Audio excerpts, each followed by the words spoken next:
फिर से एक नए वीडियो पर आपका स्वागत करता हूं। तो फ्रेंड्स, आज की इस वीडियो में हम लोग सीखने वाले हैं स्मॉल लेटर के एबीसीडी कैसे लिखा जाता है डिजाइन के साथ। तो चलिए वीडियो में बने रहिए, वीडियो को ध्यान से देखिए।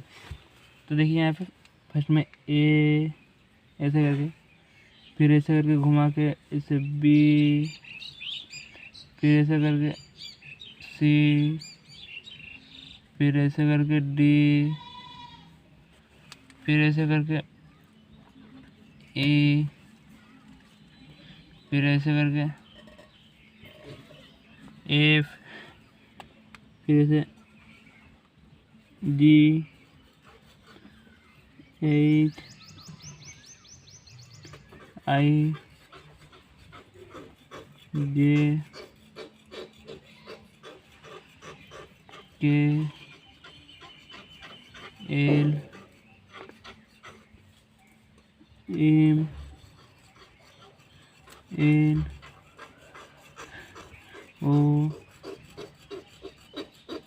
P, Q, R, S, T, U, V, W, x,